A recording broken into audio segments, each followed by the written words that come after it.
महसूल मंत्री बावनकुळे यांनी माध्यमांद्वारे बोलताना आपली कौटुंबिक पार्श्वभूमी सांगत अत्यंत भावुक प्रतिक्रिया दिली होती। याच प्रतिक्रियेवर मराठा आरक्षण योद्धा जरांगे पाटील यांनी आपली प्रतिक्रिया देत, तुम्ही तुमच्या आईच्या नावाचा उल्लेख केला, त्यामुळे तुम्हाला मी पहिल्यांदाच माफ करून सोडत आहे। इथून पुढे मी तुमच्यावर व्यंग करणार नाही असे स्पष्ट केले। मात्र त्याच वेळी जरांगे यांनी बावनकुळेंना 28 ऑगस्ट पर्यंत मराठा समाजाच्या प्रमाणपत्रात संदर्भात चूक सुधारण्याच्या संदर्भातही सूचित केले। दादा, काल मंत्री बावनकुळे यांनी अत्यंत भावुक होऊन आपली कौटुंबिक पार्श्वभूमी सांगत आईचं निधन झालेलं आहे, त्यांना या प्रकरणाचा कसा हे होतंय, त्रास होतोय, भावुक होऊन त्यांनी माध्यमासमोर एक प्रतिक्रिया दिली। याबाबत तुम्ही काय सांगा? काल मला पत्रकार बांधवांनी हा विषय सांगितला की बावनकुळे साहेबांच्या डोळ्याला पाणी आलं आणि ते खूप व्यथित झाले असं मला पत्रकार बांधवांनी सांगितलं। मी पण रात्री बघितलं, नाही असं नाहीये, मी बघितलं त्यांनी त्याच्यात त्यांच्या आई माऊलीचा उल्लेख केला, आईचा।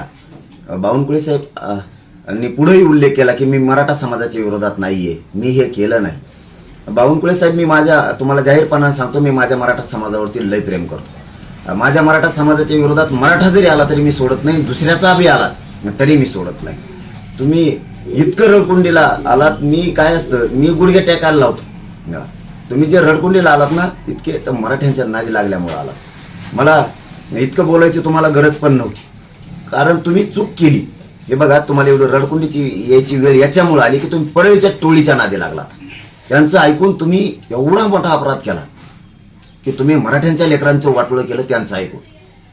तुम्ही हे त्यांचं ऐकायला नको होतं। तुम्हाला आणखी नाही जाहीरपणे सांगतो, इथून पुढं तुम्ही त्या टोळीच्या नादी लागून त्यांचं ऐकायचं नाही, ते तुमच्यापाशी दिसले सुद्धा नाही पाहिजे।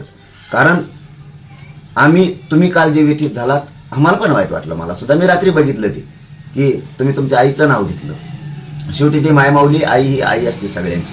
तुम्ही आईचं नाव घेतलं, आमच्यावरती मराठ्यांचे संस्कार आहेत। तुम्हाला पहिल्या वेळेस आम्ही माफ करतो, तुम्हाला सोडून देतो, तुमच्यावरती व्यंग मी करणार नाही इथून पुढं। कारण मराठी आम्ही एकदा दोनदा माफ करतो, सोडून देतो, पण याच्यानंतर जर चूक झाली तर सोडणार नाही तुम्हाला। पण हेही सांगतो की तुम्ही 28 ऑगस्टच्या आत तुम्ही पत्र देऊन केलेली चूक दुरुस्त करा। 4ही प्रमाणपत्र आमचे तुम्ही राजकीय दबावापोटी शिरसाटणी तुम्ही रद्द केले, त्यालाही त्याच्याकडेही बघणार आहे, सोडणार नाही। पण तुम्हालाही जाहीरपणानं सांगतो की तुम्ही केलेले प्रमाणपत्र ते रद्द केलेले ते वैध करून पुन्हा द्या। आमचं काहीही म्हणणं नाही, काही हरकत नाही, पण 28 ऑगस्टच्या आत नसता बावनकुळे साहेब पुन्हा मी सोडणार नाही। मला सुद्धा मन आहे, मला सुद्धा भावना आहे, मी मराठ्यांचा आहे, आमचे राज्यातले मराठी, आमच्यावरती सगळ्यांवरती संस्कार आहेत।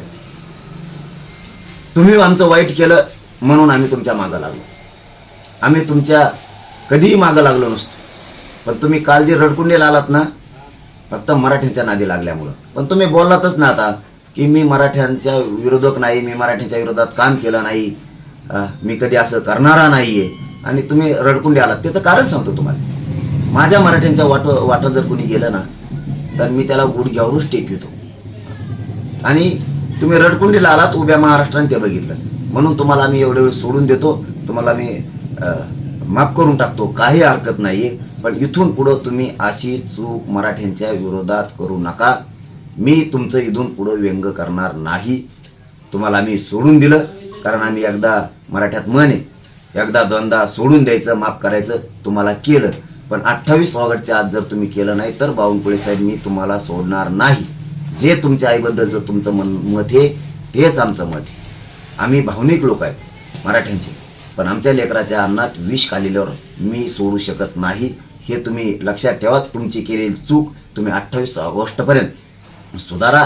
तुम्ही तुमच्या आई माऊलीचं नाव घेतलं आणि मराठा विरोधी नाही मी असं घेतलं, म्हणून आई माऊली हे माऊली येते, त्यामुळं तुम्हाला माझ्याकडून 100% आणि माझ्या मराठा समाजाकडून सुद्धा तुम्हाला आम्ही माफ केलं, सोडून दिलं। तुमचं इथून पुढं व्यंग करणार नाही। पण पुन्हा तेच सांगतो, इथून पुढं चूक मराठ्यांच्या विरोधात तुम्ही करू नका, ही माझी तुम्हाला आग्रह आहे।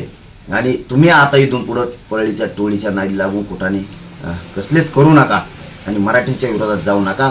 पण 28 ऑगस्टच्या आत तुम्ही केलेली चूक तुम्ही सुधारा, ते प्रमाणपत्र सगळे द्या, काही म्हणणं नाही। इथून पुढं आम्ही तुम्हाला सोडून देऊ।